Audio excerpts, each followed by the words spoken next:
السلام عليكم ورحمة الله وبركاته. بسم الله الرحمن الرحيم. الحمد لله رب العالمين، والصلاة والسلام على أشرف المرسلين سيدنا محمد وعلى آله وصحبه أجمعين. رب اشرح لي صدري ويسر لي أمري واحلل عقدة من لساني يفقه قولي. Inshallah, this morning we're going to talk about our tour, really, or it's actually an official delegation from Oman. We visited Comoros on the 5th of May. So I'll start, and it's 9:30. I don't think we can wait any longer. That's correct, Ahlam. Yeah, we can start straight away, right? Yeah, we just need start, to wait. because it's recording. It's recording, fine. Okay. Allah Ta'ala says في كتابه العزيز,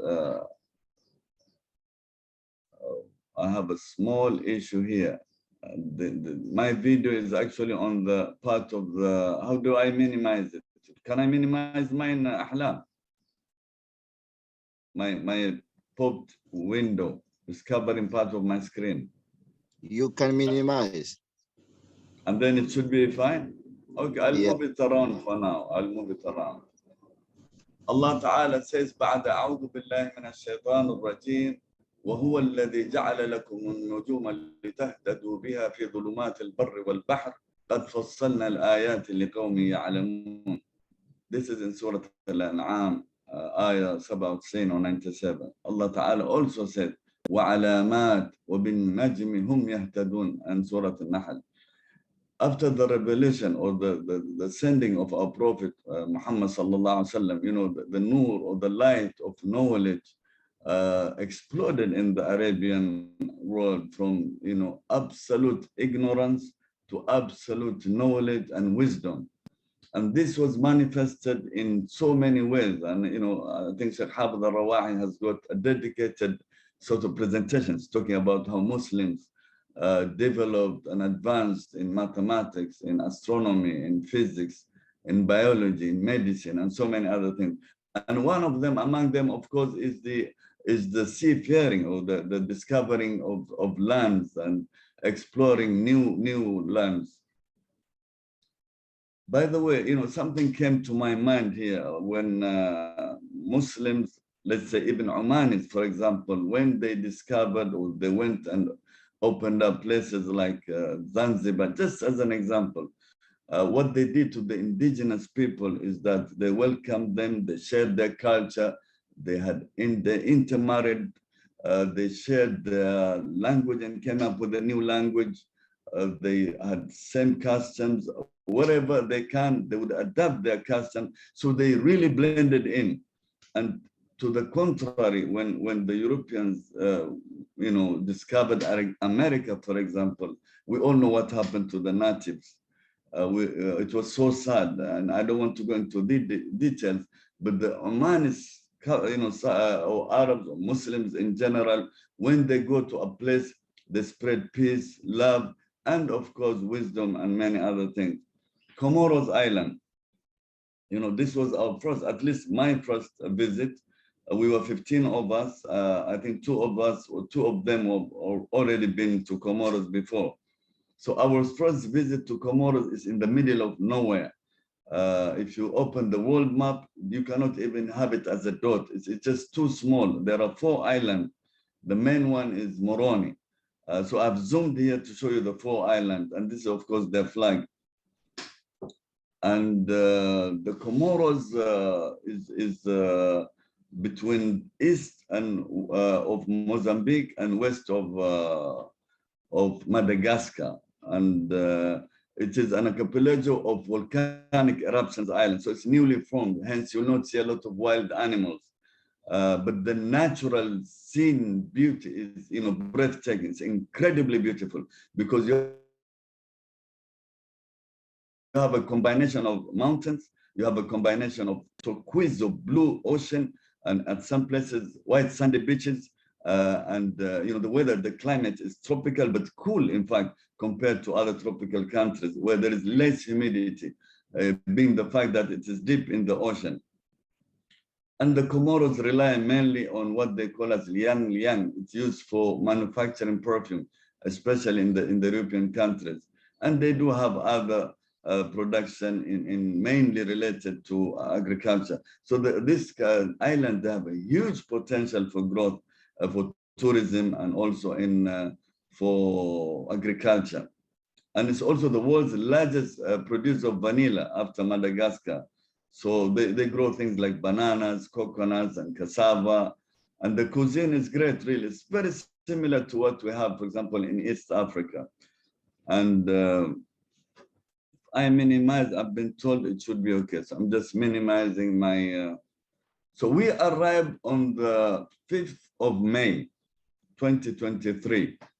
So that by coincidence, you know, as astronomers or those of us who have interest in astronomy, we look at it scientifically. We don't link it to, you know, worldly affairs at all. But by some sheer coincidence, you know, 5th of May was 15th of Shawwal. So it was in the middle of Shawwal, and at night, all of us who looked at the night sky, we could see the moon, you know, glittering and shining. And, you know, no wonder it was called the Moon's Island, or Juzur al-Qamar, for the reason that the moon looks not like any other moon we see, especially, let's say, for example, here in Oman, where we have a lot of light pollution, we have a lot of dust and sun particles. So the moon in Juzur al-Qamar will just stare at you and tell you, I'm here, it's beautiful. I mean, it's just shining, and even the color looks different. And that was noticed by the rest of us. So it was a great beginning for us, a shiny beginning, visiting an island called Juzur al-Qamar in the middle of, you know, a lunar calendar moon. And when I gave my presentation, you know, I said to them, you know, the moon was shining just like your faces were shining, and there was a crowd there. And Alhamdulillah, they accepted it quite well. I meant it with my heart. The Comoros are very friendly, gentle, calm, and very hospitable people. The delegation that we went to Oman, to Juzur al-Qamar or Comoros Island, were representatives from Ministry of Education, Ministry of Culture and Sports and Youth, from the Heritage and Tourism, Awqaf and Religious Affairs, Sultan Qaboos University, and of course we had a commander from the Royal Omani Navy, and Oman National Commission for Education, Culture and Science. Of course, I represented the Oman Astronomical Society. We also had a representative from Sultan Qaboos Higher Center for Culture and Science. We also had representatives from University of Technology and Applied Sciences, and also from Sharqiya University, Arab Open University, and we had the honor of Ahmed bin Majid School. So it was a very well represented from different spectrum of the Omani sort of not only government, but private sector as well. So we had a 2-day symposium or nadwa or conference, and there were 16 papers presented. I will just mention them. I will not go through them because it will require a lot of time to discuss, even to present a summary of each. But I'll just mention who presented and from where the representative is. So His Excellency Dr. Muhammad bin Hamad Shuaili, member of the State Council and professor of history at Arab Open University, talked about the history of the Omani presence in Comoros Island.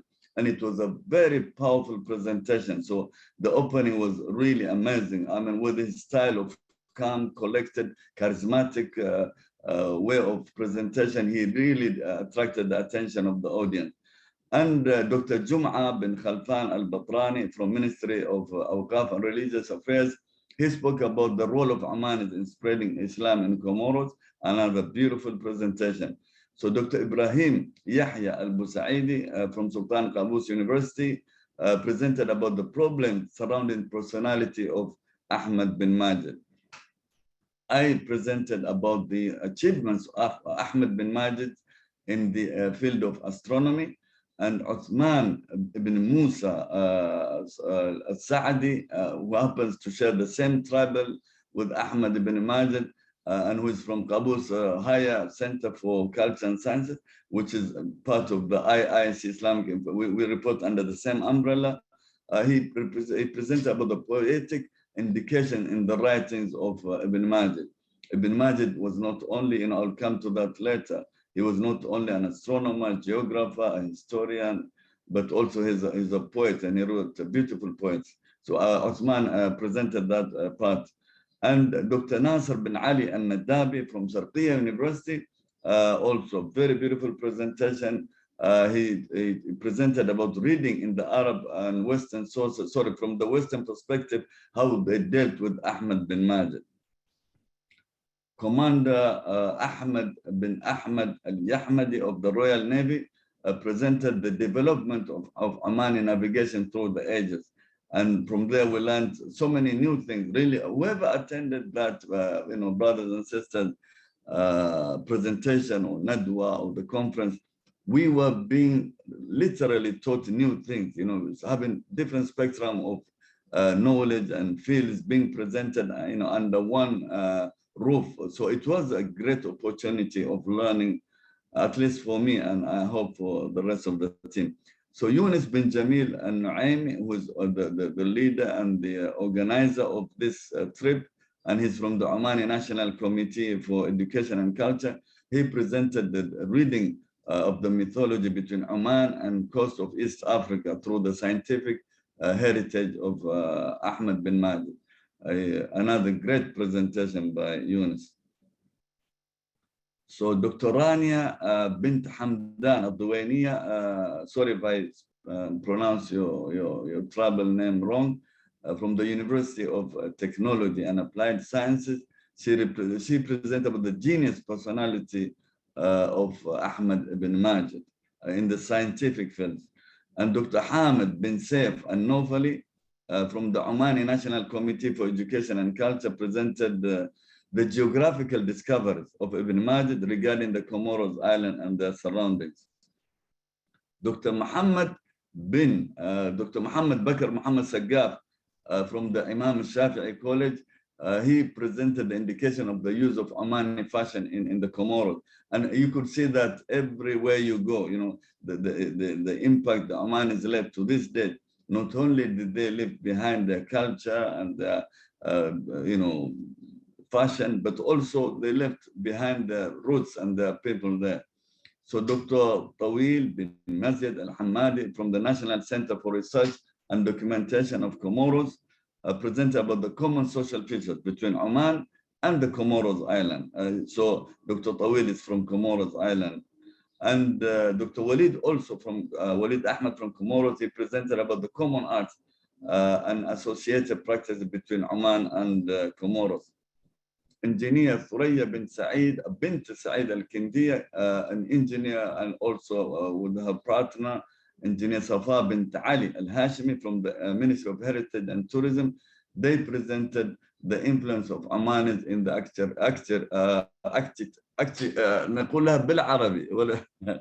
Sorry, I'm getting stuck there. Architect, yeah, of the Comoros. And Fahad bin Mahmoud Al-Rahabi from the Ministry of Culture and Sports, he presented the mutual migration between Sultanate of Oman and the Comoros. Awad bin Muhammad Al-Luwahi, he presented the contributions of the Omanis strengthening the Arabic language in the Comoros Island. And here I've got some pictures sharing with you of the event of those 2 beautiful days, really full of knowledge and very, very interesting presentations. So you can see Dr. Ahmed Al-Nofali there receiving, a certificate, Dr. Khamis Al-Adawi, and there you see the delegations on your right. And you see, of course, Dr. Mahmoud Al-Abri being given a gift, maybe the other way around. And this is the part of you can see the conference, some pictures taken during that moment. And by some sheer coincidence, we visited Samahat Mufti Zanzibar at his office and residence, and he showed us a gift given to him by Samahat Mufti Oman, which is actually a telescope to help them with the sighting of the moon. And of course, the Comoros Island covered this event. By the way, the welcoming was great. From the time we landed at the airport, we were given this incredible hospitality with you name it, and they were there to give us whatever we requested. So the hospitality is 100% and it's perfect, and we truly appreciate. And I am guessing, if I'm not mistaken, at least we should have one or two, or probably even more, joining us from Comoros at this point. I'm hoping that, because I discussed with them, they had interest to join us. So it was covered in the front page. The media was everywhere. So the whole island knew that there is an Omani delegation present in the Comoros island. These are videos. We tested it with Ahlam. It doesn't work, but it just shows you we attended a wedding when we first arrived, and they gave really a very interesting speech of our presence and what it means to them. And apparently, every time you have a visitor to them, they consider of high profile, of high significance, the level of that wedding is really uplifted. So it's given another grade. For example, if high personalities or muftis or whoever attends, it gives that a boost. And they have something called Zawaj al-Kabir, or the big wedding. Some of my colleagues know more about it, but there is a Saghir and Kabir. And I think it adds weight and value the more people attend, and the more high credentialed people attend. And this is one of the beautiful points. There were a number of them given, and I'm not sure if any of you got this clip, but if you haven't, you can contact me directly. The guy will go like, Hafidakumullah, Hafidakumullah. Oman makes us strong, your culture. So it was a beautiful video. I wish I could play it, but I can't. But this guy, he made us laugh. He made us quite emotional. We did not stay long. We spent only 72 hours full of programs and agendas. But our brother and colleague Najim, he had the time and managed the time to visit, spent another 2 days to visit the old town, the Omani culture, the Oman architects, the Omani sort of roots. Even he met people from Soon, Mekhanis, Aramis, and so on, from different parts, and he had an interview with them. And hopefully, inshallah, he will give us, a presentation of a talk of what he found out. And these are sights and sounds of Comoros Island. And to be honest, I was really surprised. And Allah Ta'ala, gave us a chance to see many places in the world. I would put Comoros Island probably one of the most beautiful, breathtaking places I've seen. The reason is that it has mountains, volcanic, green, lush mountains. And you look down, you see this ocean. It has two colors, a light blue turquoise color and a dark blue at the back because of the white sands below it. And the breeze is unbelievable, really. And the climate, if you compare it, for example, to Asian tropical countries, or even to the East African, Comoros has a much better climate. It's quite cool. Now, Ahmed bin Majid. Who is Ahmed bin Majid? So the 2 days, the second day presentation was mainly about Ahmed bin Majid.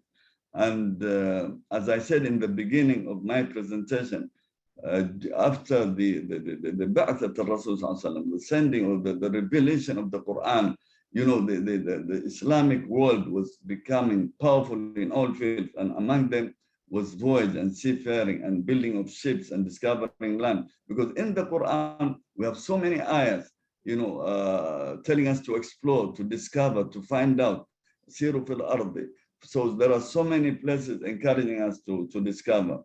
So Omanis were no exception. So they became explorers, they built ships, and they went and discovered places. So they were influenced, and also they influenced the marine science and cultural fields, just to name a few. So the coexistence between this common interest and mutual respect was based on shared value. So whenever they go, they will introduce something new, whether it's in agriculture, whether it's in science, whether it is in even clothes. So, and at the height of its priority, the Omani Empire gained great experience in building ships, as I said earlier. So Ahmed ibn Majid, ibn Muhammad, ibn Umar, ibn Fadl, ibn Duwayk, ibn Yusuf, bin Hassan, bin Hussein, bin Abi Mu'allaq, ibn Abi Raka'id al-Sa'di al-Umani. That is his full name. And that's how he put it in his book. So he left us 40 books and scriptures. So that is how he put his books. And he had titles like the Lion of the Seas, or Asad al-Bihar, or the Muallim, the teacher, Captain of the Sea of India, and the Fourth Lion. So he bought titles, considering the fact that he had religious sort of leaning. So he was called Shihab al-Din and Shihab al-Haq as well. So Ahmed bin Majid was born on the Omani coast of Jalfar in 1421 AD. Ahlam, just to check on everything. Is everything okay? You can hear me? The line is fine? Yes, AbdulWahab. Okay, thank you very much. So his father also and grandfather were also navigators and seafarers. So at the age of 10, his father took him to the Pro Sea voyage, not just by a mile or two, but to discover new lands, and he took him on long voyages.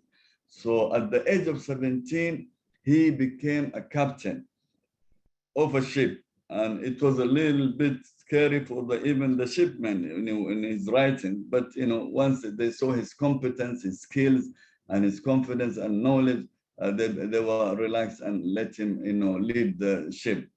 So he learned the measurements and observation of the stars and the rising and setting of times and movements. And look, I will tell you one thing. If you were to take a ship and you are in the ocean and you don't have the current knowledge we have or the current technology we have, the GPS and this complicated navigational systems we use today, and if you are told to use the stars and the movement of the celestial bodies, and you're just let to go, and you know very little about it or no knowledge, and you're lost. Okay, that is one. So even if you have some knowledge, some understanding of the stars, you know where the west, the Polaris is, you know where the, let's say the other stars are, but you don't know how to use them for directions, or you'll get lost.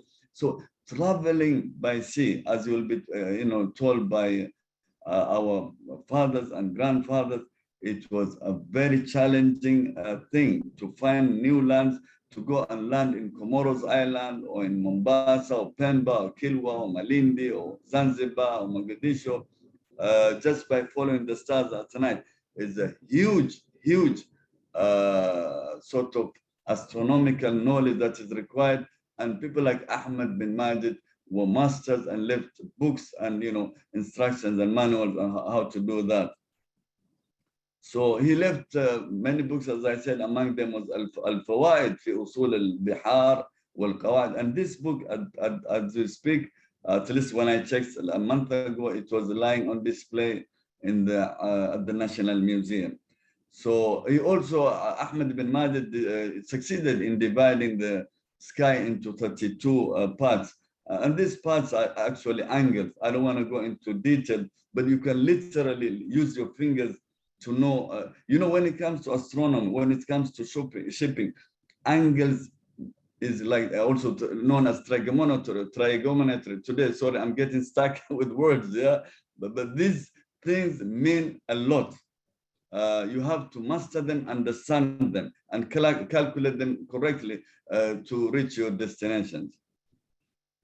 So what are the achievements of Ahmed bin Majid? So Ahmed, he expressed this in many of his writings and pamphlets, including the times of the sea, or the closing and opening of the sea, or متى يغلق البحر أو يفتح البحر, and these were published and put in writing, and they're spread all over the world, not only here in Oman, but some of his writings are in France, some are in Bahrain, some are in Russia, some are in England, and so on. So these are the original manuscripts that have been left behind, and still we are to discover more of his work. So he mastered many languages aside from Arabic, and he was also, as I said, a poet and devout and dedicated Muslim who feared his Allah Ta'ala, because in many of his writings he will conclude by saying, I advise you to fear God, Allah Ta'ala, to speak little, to sleep little, and eat little.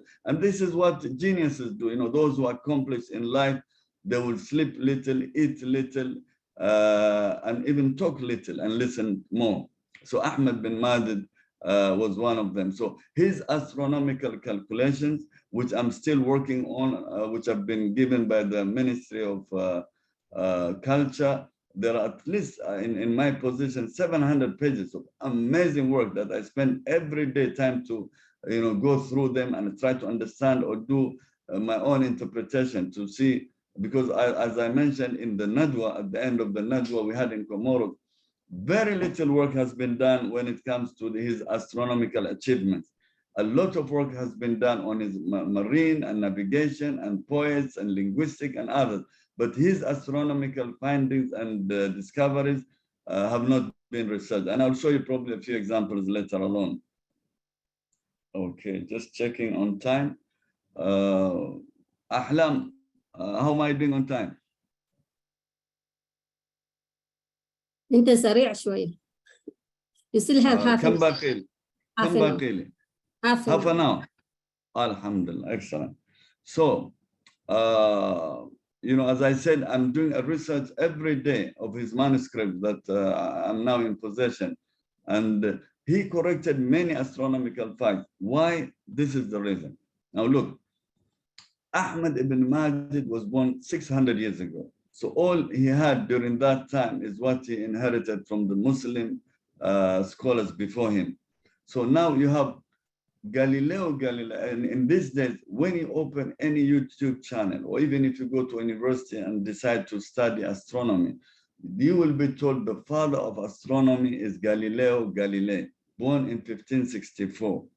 And he is credited with having discovered Jupiter and the 4 moons. And they call the 4 moons the Galileo moons.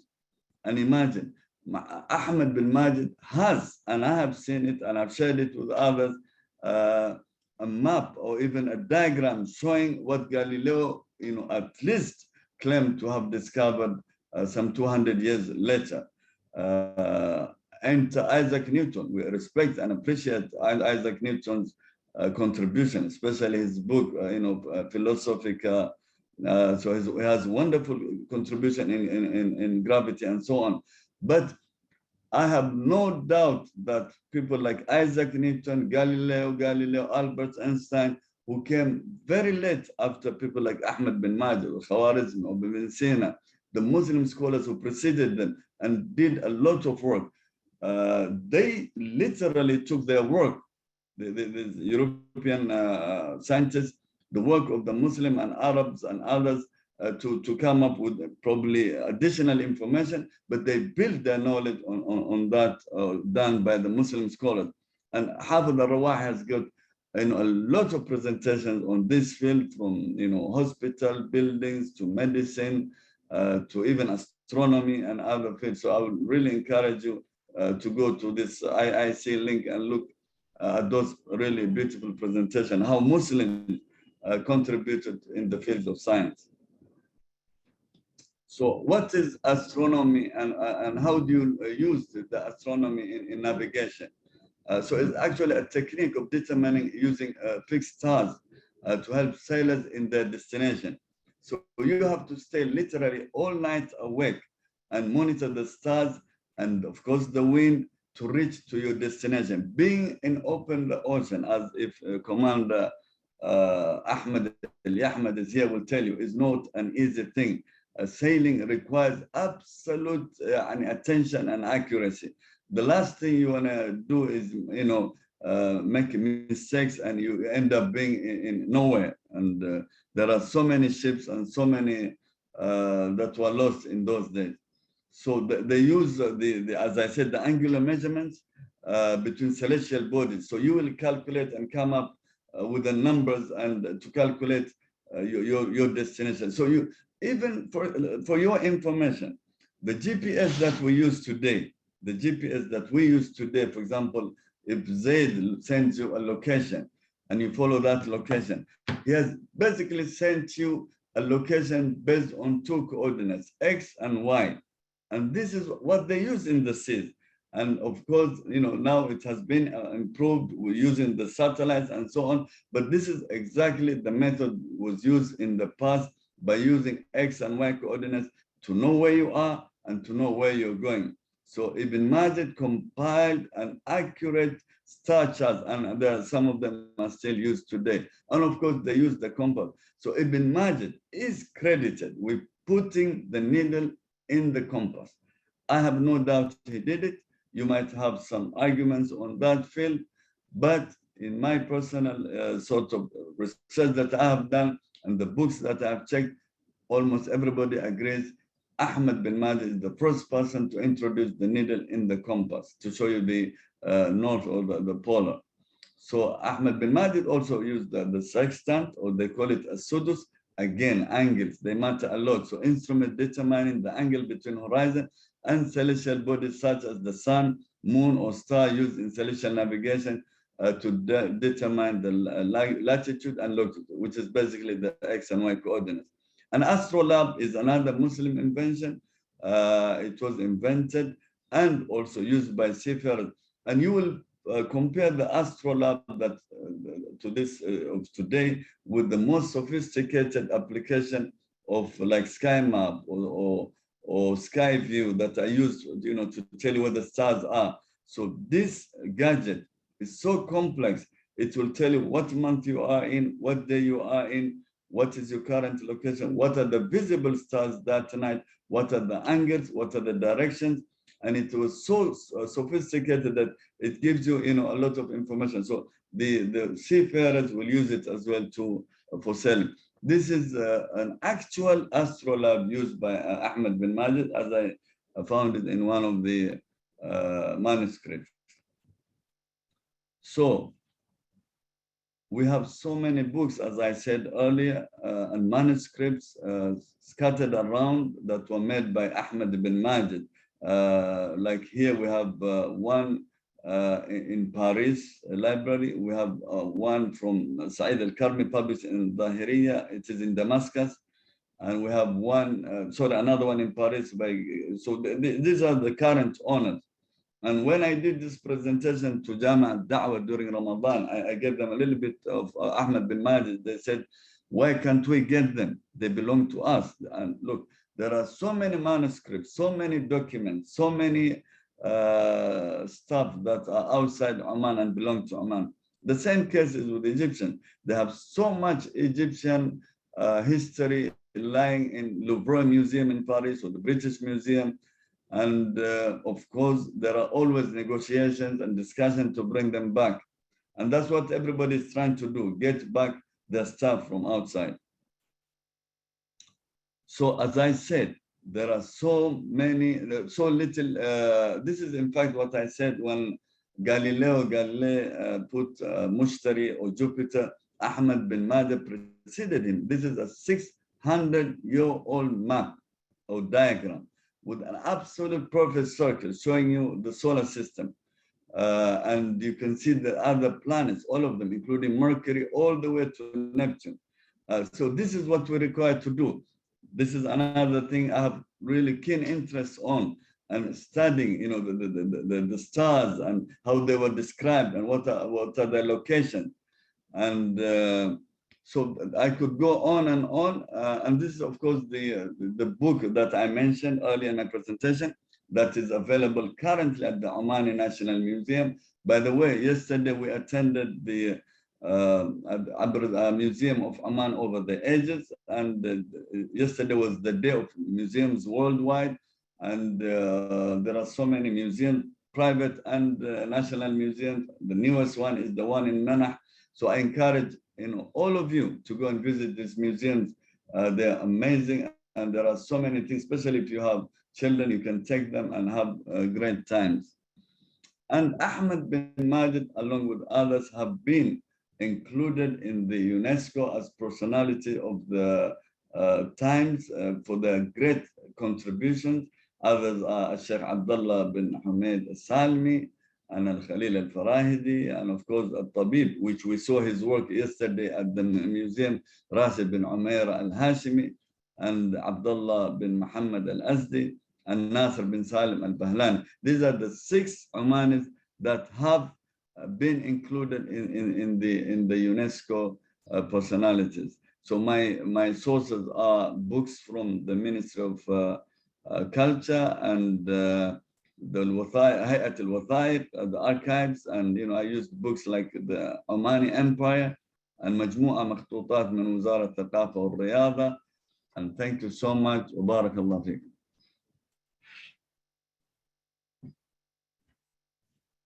Anyone has any question, I'll be happy to answer them, if I know the answer, of course. I have a question, AbdulWahab. So you told us about the Comoros Island, but you didn't tell us how to get there. Very good. That's a good question.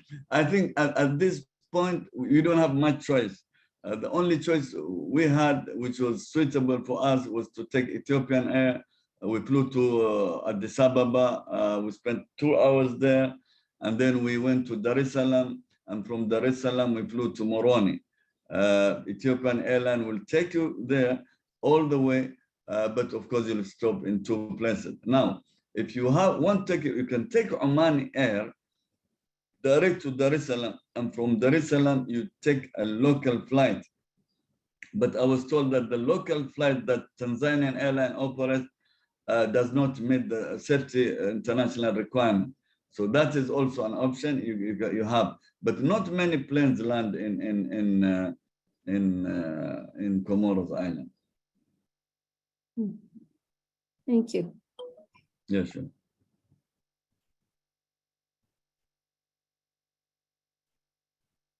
Assalamu alaikum, AbdulWahab. وعليكم السلام ورحمة الله. حياك. Najim Timam, I can أهلا also وسهلا أستاذ ناجم. حياك الله. great presentation. You can also fly Muscat, Dubai, Nairobi, Moroni by KQ mostly, or from Muscat to Dubai by Oman Air, or Fly Dubai. Thank you. Yeah, thank you very much. Indeed, that's a good one. So, Ahlam, there you go. So you have options. And I'll tell you one thing, you will not regret your visit to Moroni or Comoros Island. It's breathtaking. Nah. Allah يبلغنا إن شاء الله. Ameen. السلام عليكم ورحمة الله وبركاته. وعليكم السلام ورحمة الله وبركاته. Thank you very much for sorry, my speech today is a bit distorted. Thank you very much for the presentation. You talked about the sea closing and the sea opening. I really didn't understand what that means.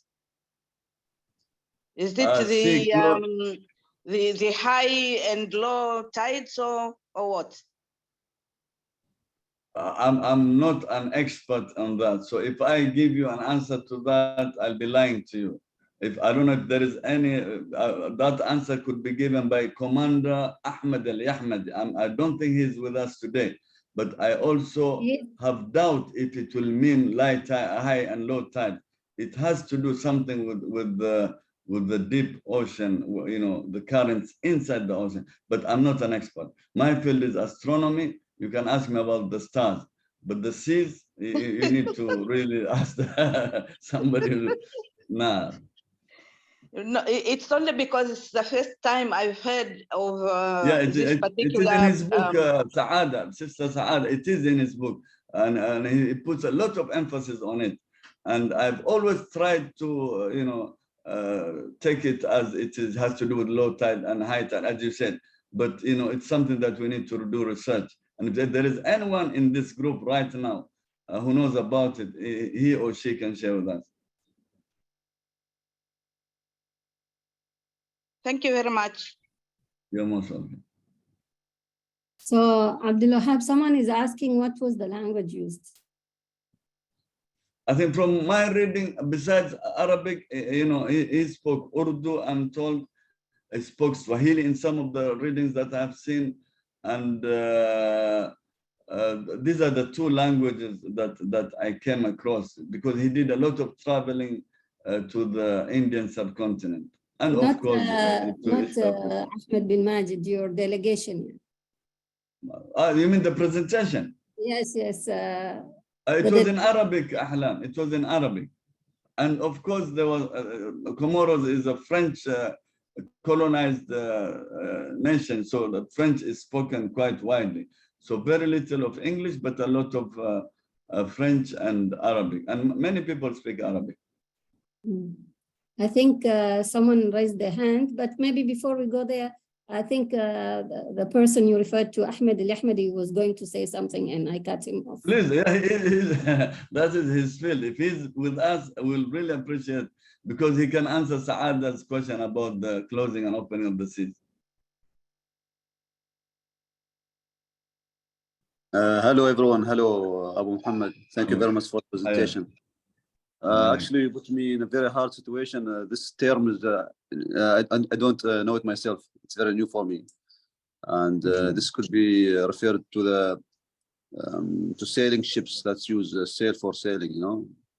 So I'm sorry I cannot answer this question, but I will look for it. I'll make sure that I get the answer, maybe referred back to you, inshallah.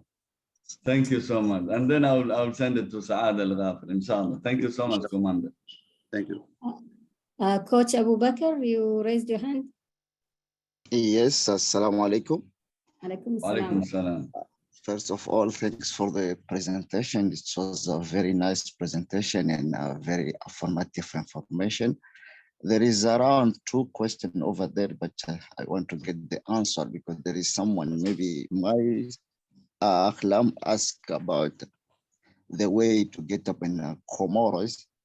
There is a different way to get up over there because there is you can get it Omani to Kenya.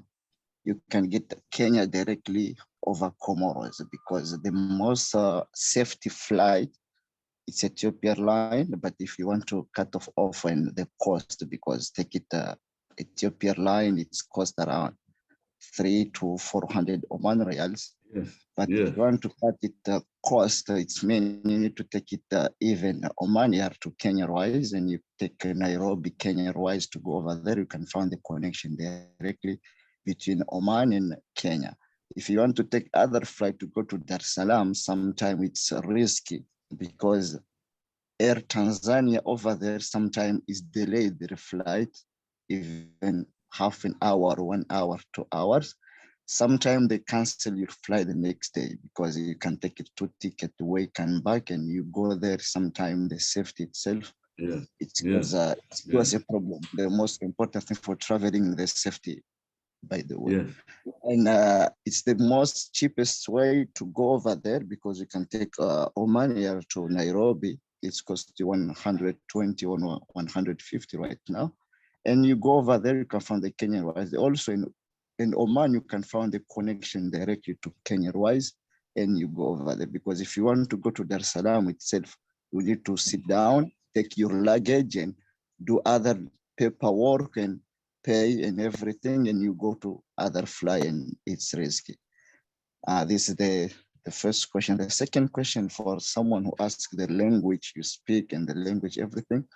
Comoros, they have a different language because they spoke around 4 languages, specific their own language, because they speak their Comorian language as it's similar to Swahili language, is 50-50, because most of the world in Comoros, it's like Swahili, because if Swahili people like Dar es Salaam spoke Swahili, you can understand, but they cannot reply. It's the same thing. And also, it's a French colony. They speak French, specific in the education side. It's a French, they speak French because their education, primary school, secondary school, also in the university, they teach French. But most of the people, they go through the Arabic ways because in the madrasa and everything, they teach Arabic specific in the manuscript of the school, the transcript and everything. Arabic has more number, more credit than the other language. But you can find the people that those people living longer and longer, they spoke Swahili because as the commercial point was Mombasa those time.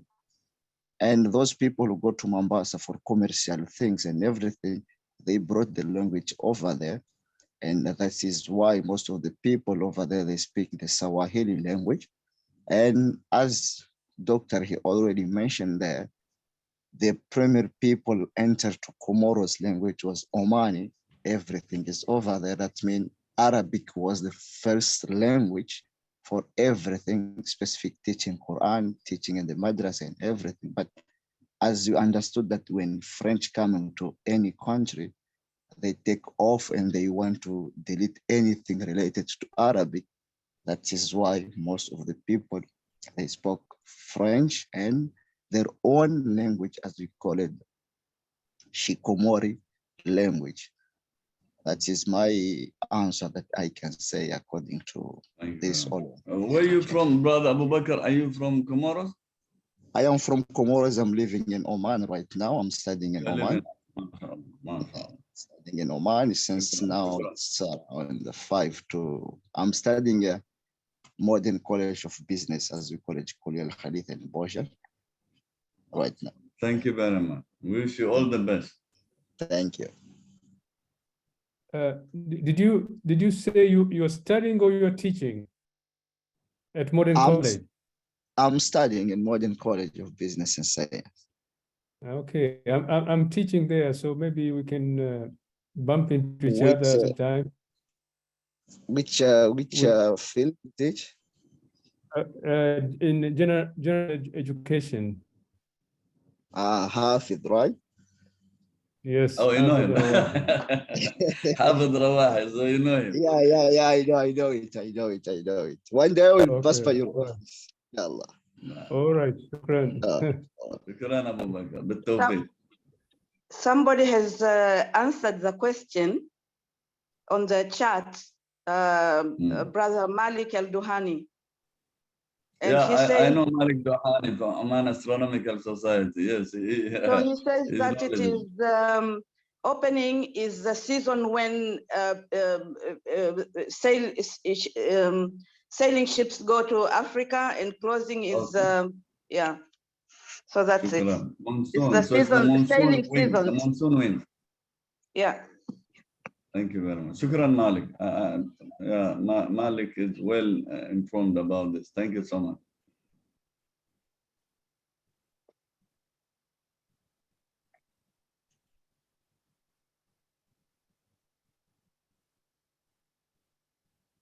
Ahmed, you guys can just ask the question. السلام عليكم ورحمة الله وبركاته. وعليكم السلام ورحمة الله وبركاته دكتور حميد الناصري أسعد الله صباح الخير مهندس عبد الوهاب and صباح الخير for everybody. صباح النور. مهندس عبد الوهاب, I would like to thank you very much for your for this interesting and useful presentation. Mr. Abdul Wahab. Yes, I'm here. I can hear you, Dr. Ahmed. Yes. Good. By the way, good. Dr. Ahmed was with us in Comoros Island. He was part of the delegation. Now. Thank you so much. So, could you tell us about the opportunities of investing there in Comoros? Maybe so many Omanis want to know about the opportunity there to beginning investment or business there. This is the point number one. Okay, point number two, or question number two: how can modern people nowadays to utilize the scientists or scientific knowledge of Ahmed bin Majid in astro navigation? Today, how can we utilize the science of Ahmed Majid in our life today, especially in navigation and in astronomy? This is number two. Number three, the question about the time of open and close the seas. In my understand, Ahmed bin Majid wants to say or to clarify the good weather and for sailing and the bad one, because he want to give maybe some information for navigators when they start sailing, and they have to start with the good weather and stop with the bad weather.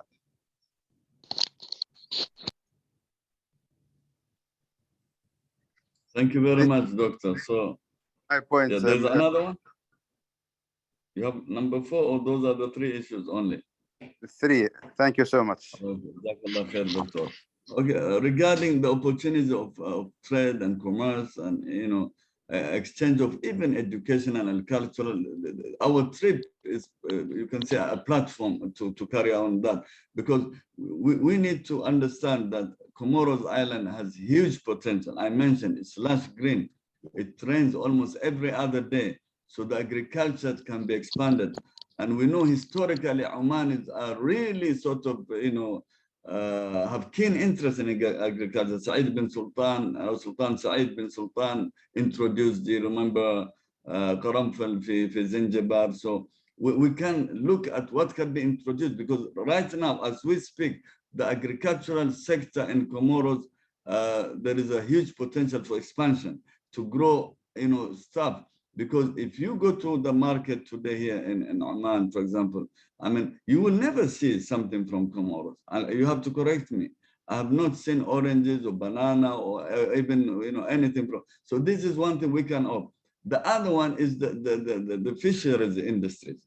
Comoros are 4 islands surrounded by ocean, and it's volcanic island. Usually when you have coral reefs and volcanic islands, that is a very good way of, you know, it's a good source of for fishing. There'll be a lot of fish, especially what we call as bottom fish, things like graupa, hamur, and so on, you know, those who lie in reefs. So there is a huge potential to grow in the fish industry, as well as the agriculture. And we struggle to find out how many planes land. When we landed, we were the only plane. And when we left, we were only plane. So we need to, you know, accelerate and discover. So there are so many opportunities. The country is, people are very friendly. You can sense hospitality, no crime. You can see people know each other. So there is a great potential. So as Omanis, whether as business people or as companies or as a government, we can invest in that. Regarding how we can utilize Ahmed bin Mahdi's knowledge, is that we are already utilizing his knowledge. When we came up with, as I said, you know, our GPS system, we used the compass, we used the needle. We also need to go further and do a lot of studies in his contribution in the field of astronomy.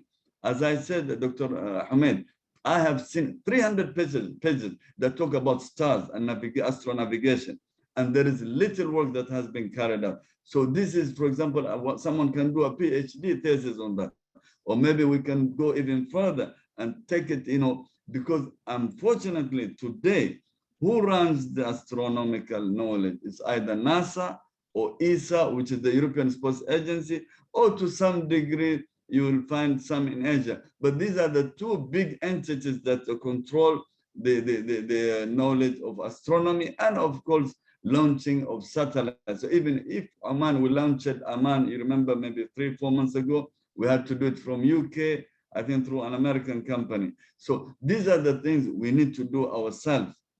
Because our predecessors left us huge sort of knowledge that is in writing and within our hands. So we should read, pass it on to the next generation.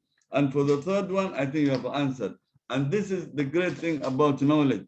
We learn every day something new. So at least today we have learned that the seas open and close means the monsoon or during the wind directions. Now,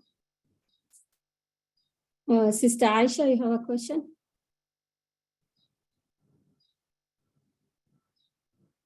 You need to unmute.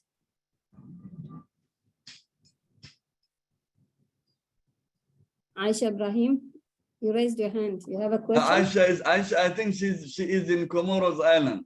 A very, very helpful lady. MashaAllah alayha. Aisha, يعني, she impressed me. Even her, we should put her qasida and Oman. Very emotional qasida. MashaAllah alayha. I wish we could give her Ahlam even 2 minutes, just even to greet us. She was with us for the 2 days conference, and she really helped us facilitate the conference. You can go ahead, Sister Aisha. You need to unmute.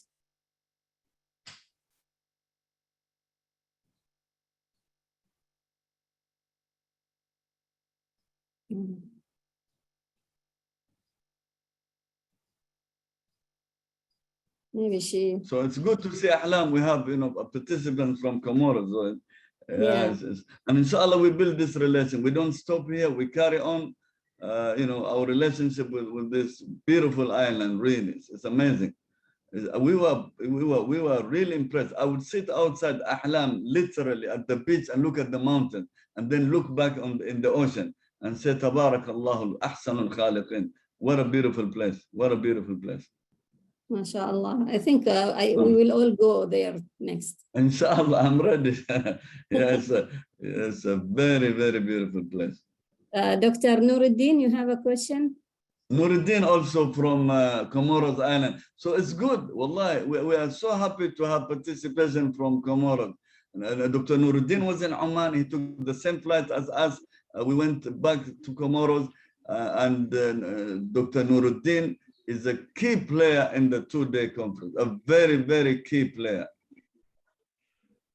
Okay, thank you for the good speech, but I have to speak Arabic because I am speaking. It's okay, it's okay. I don't think. Ahlam is okay, Doctor can speak Arabic. Yeah, just go ahead. Yeah, please go ahead. Okay. أولاً أريد أن أقدم الشكر جزيلاً لسعادة الأستاذ عبد الوهاب البوسعيدي على هذه المحاضرة القيمة والمفيدة، وأنا شرفت بالانضمام إليه وأنا وكافة أفراد أسرتي.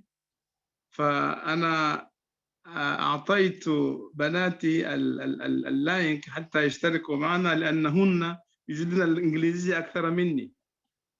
فنحن دخلنا كأسرة للمشاركة في هذه الندوة القيمة، ويسرني أن تكون جزر القمر في قلب الحديث الأكاديمي والسياسي والاقتصادي في مسقط وفي الجامعات العمانية، ومن شخصيات مرموقة مثل الشيخ عبد الوهاب البوسعيدي.